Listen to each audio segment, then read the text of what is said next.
Hi viewers, welcome to our channel. ప్రస్తుతం మనతో పాటు సీనియర్ జర్నలిస్ట్ దాము బాల సన్నర్ వారితో మాట్లాడదాం. నమస్కారం సార్. నమస్తే సార్, జగన్ గారు సీక్రెట్గా వేణుస్వామిని కలిశారు, కలవడమే కాదు రాజశ్యామల యాగం కూడా చేశారు అన్న ఒక వార్తలు రావడం చూస్తున్నాం సార్. మరి దీంట్లో నిజమెంత ఉంది? మరోవైపు చంద్రబాబు నాయుడు గారు కూడా చూస్తున్నాం సార్, వారణాసిలో టెంపుల్స్ తిరుగుతున్నారు. అంటే ఎలక్షన్స్ తర్వాత కంప్లీట్ భక్తిమయంలో వెళ్ళడం చూస్తున్నాం. అసలు ఏం జరిగింది, ఏం జరగచ్చు అంటారు సార్? అంటే మనం ఎలక్షన్ ముందు ఈ భక్తి ఉంటేమో అది ఒక సిగ్నల్ పంపించడానికి ప్రజల కోసం అని అనుకోవచ్చు. ఎందుకంటే బీజేపీ 10 ఏళ్లలో సాధించిన విజయాలలో ఒకటి ఏంటంటే ప్రతిపక్షాలన్నీ కూడా తమలాగే హిందూ ప్రజల్ని దానేమంటారు అప్పీజ్ చేయడం, సాలిడారిటీ అంటే దాని కన్సల్టేషన్ చేసుకోవడం అనేది మారిపోయింది ప్రతి ఒక్కడు. చివరికి రాహుల్ గాంధీ కూడా గుళ్ళకి వెళ్ళాల్సిన పరిస్థితి, బొట్లు పెట్టుకోవాల్సిన పరిస్థితి. ఇక్కడేమో మన కేసీఆర్ అయితే నేను పెద్ద హిందువునని చెప్పడం, క్రిస్టియన్గా ఉన్న జగన్మోహన్ రెడ్డి కూడా గుళ్ళకి తిరిగి బొట్లు పెట్టుకొని సంక్రాంతులు చేయాల్సిన పరిస్థితి ఇవన్నీ ఏర్పడింది. దీనికి ప్రధాన కారణం బీజేపీ ఎప్పుడైతే హిందూ మతం మీద గుత్తాధిపత్యం సాధించిందో, సో మిగతా రాజకీయ నాయకులందరూ కూడా అదే పద్ధతిలో వెళ్ళారు. చివరికి మమతా బెనర్జీ కూడా నేను అతిపెద్ద హిందువునని చెప్పి ఆమె అక్కడ దుర్గా పూజలు అవన్నీ కండక్ట్ చేయడం. ఇలాగ ప్రతి ఒక్కరు మనకి తమిళనాడులో కొంత, కేరళలో కొంత మాత్రమే భిన్నంగా కనిపిస్తుంది తప్ప మిగతా అందరూ కూడా మేము ఎక్కువ పెద్ద హిందువులు అని చెప్పుకునేదానికి పోటీ పడే పరిస్థితి వచ్చేసింది. ఓకే. సో ఈ కాంటెక్స్ట్లో ఎన్నికల ముందైతే ఇది కరెక్టే, కానీ ఇప్పుడు ఎన్నికలైనాక జగన్ ఎందుకు ఇలా చేస్తున్నాడు అనేది ఒక ప్రశ్న. అట్లాగే చంద్రబాబు అక్కడ వారణాసికి వెళ్ళి ఆయన వెంటనే రాకుండా యాక్చువల్గా నిన్న ఎన్ఆర్ఐ మీటింగ్ ఉంది. ఎన్ఆర్ఐలు పెద్ద ఎత్తున తరలి వచ్చి తమకు సహాయం చేశారని ఎన్ఆర్ఐలకి విందిచ్చి సాగనంపాలి. దానికి చంద్రబాబు అటెండ్ అవ్వాలి. కానీ ఆయన అటెండ్ అవ్వకుండా వీడియో కాన్ఫరెన్స్లో వాళ్ళని అభినందించి ఏదో మాట్లాడాడు. అంటే అర్థం ఏంటి? ఆయన గుళ్ళకి ఇంకా అక్కడ తిరుగుతున్నాడు. సో జగన్ ఏమో 2 విషయాలు జగన్ మీద బయటకు వచ్చాయి. ఒకటేమో వేణుస్వామితో సీక్రెట్ మీటింగ్ అనే ఒక కారులో వాళ్ళిద్దరు కూర్చున్న ఒక వీడియో బయటకు వచ్చింది. నిజానికి ఆ వీడియో మనం కానీ ఫ్యాక్ట్ చెక్ చేస్తే అది ఇప్పటిది కాదు, అది 2019 వీడియో. కానీ దాన్ని ఎవరో తెలుగుదేశం వాళ్ళు దాన్ని పాపులరైజ్ చేస్తున్నారు. ఇప్పుడు వేణుస్వామితో రహస్య మీటింగ్ అని, ఇప్పటిది కాదు అది.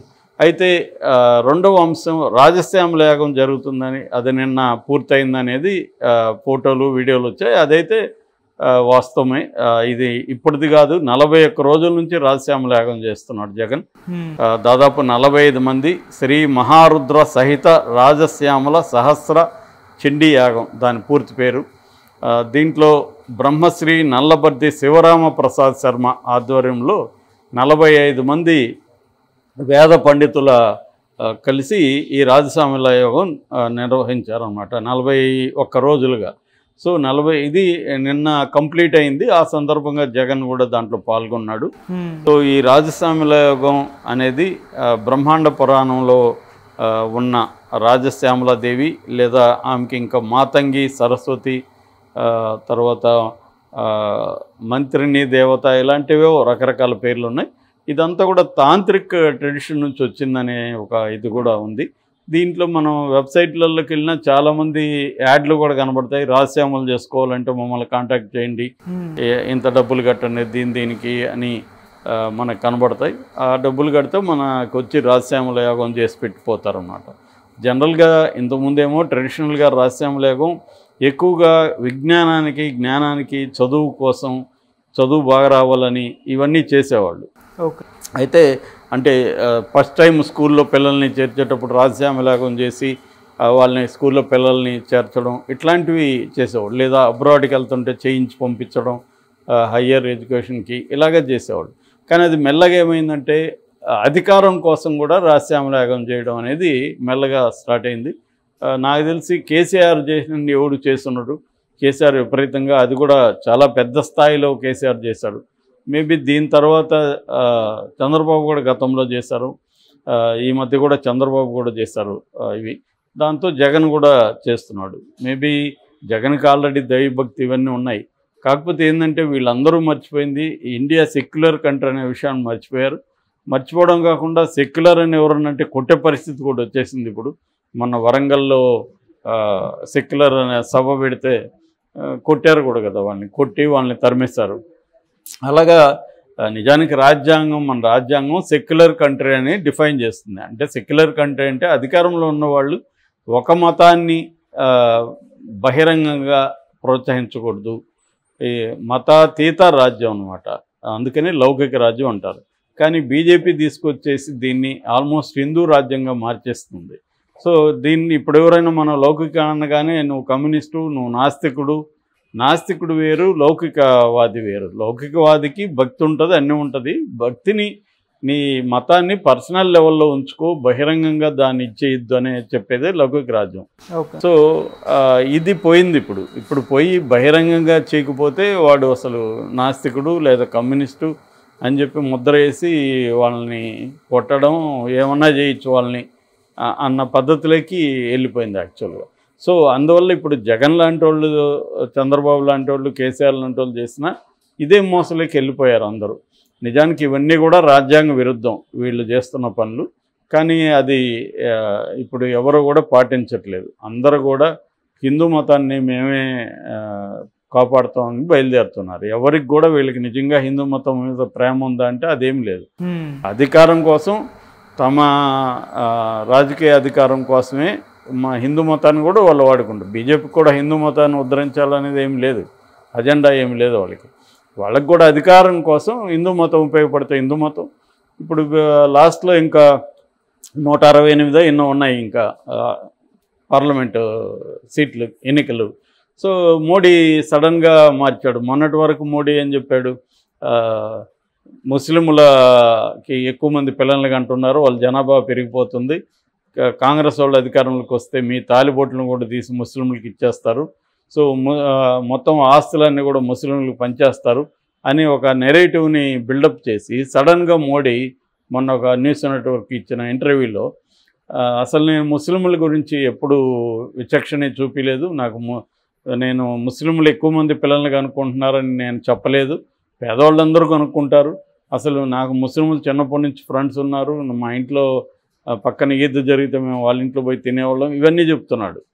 అంటే సడన్గా ప్లేటు ఫిరాయించాడు. ఎందుకంటే హిందువుల ఓట్లన్నీ మనకు పడేట్లు లేవు ఈ నెరేటివ్ తీసుకుంటే. ఎందుకంటే ప్రజలు ప్రధానంగా ఆర్థిక సమస్యలు, అన్ఎంప్లాయ్మెంటు, రేట్లు పెరగడం ఇలాంటి ఇష్యూస్తో ఉన్నారు. రెండోది ఏంటంటే కాంగ్రెస్ కానీ ఇండియా కూటమి ఒక నెరేటివ్ బలంగా తీసుకొచ్చింది. ఆ నెరేటివ్ ఏమంటే వీళ్ళు వస్తే, బీజేపీ వస్తే రాజ్యాంగాన్ని మారుస్తారు, రాజ్యాంగంలో ఉన్న అనేక అంశాలతో పాటు రిజర్వేషన్లు తీసేస్తారు అన్న నెరేటివ్ని బలంగా తీసుకెళ్ళగలిగారు. సో అందువల్ల కూడా మతం వర్సెస్ కులం అన్న కాన్సెప్ట్ బలంగా వచ్చేసింది. సో అందుకని ఇప్పుడు మళ్ళీ ముస్లింలను కూడా ఆకట్టుకోవడానికి మోడీ ఈ అవతారం ఎత్తినట్టుగా మనకు అర్థమవుతుంది. సో ఇలాగా ఉన్న కాంటెక్స్ట్లో జగన్ ఒక పక్క గుళ్ళకి వెళ్ళడం, అంటే పూజలు చేయడం, చంద్రబాబు ఏమో గుళ్ళకు తిరగడం భార్యతో కలిసి. సో అంటే వీళ్ళు అధికారం మాకే రావాలి, మేమే గెలవాలని దేవుళ్ళని, యాగాల్ని నమ్ముకుంటున్నట్టుగా కనబడుతుంది. అంటే ఎప్పుడు నమ్ముకుంటారు, క్లారిటీ లేనప్పుడు. గ్యారంటీగా చంద్రబాబు గెలుస్తాడని చంద్రబాబుకుంటే గుళ్ళు తిరగాల్సిన అవసరం లేదు ఆయనకి. గ్యారంటీగా జగన్ గెలుస్తాడని జగన్కుంటే యాగాలు, యజ్ఞాలు చేయాల్సిన అవసరం లేదు. వీళ్ళకి ఏంటంటే 100% నమ్మకం లేదు ఎవరికి కూడా, మనమే గెలుస్తామని. ఇరువైపులా లేదు, ఇరువైపులా కూడా చెబుతున్నారు కానీ ఇరువైపులా లేదు. పెద్ద ఎత్తున దాదాపు 2% ఓట్ల పోలింగ్ పెరిగింది లాస్ట్ కంటే. లాస్ట్ 79.80 ఉంటే ఇప్పుడేమో 81.66 ఉంది. మనకి సర్టనిటీ ఉండిందనుకో ఇబ్బంది లేదు, అన్సర్టనిటీ ఉంది. మనకి ఉద్యోగం వస్తుందా రాదా అని అన్సర్టనిటీ ఉన్నప్పుడే కదా గుడికి వెళ్తాడు. నీకు గ్యారంటీకి ఉద్యోగం వస్తుందంటే గుడికి ఎందుకు వెళ్తాడు, గ్యారంటీకి ఎగ్జామ్లో పాస్ అవుతామంటే గుడికి ఎందుకు వెళ్తాడు.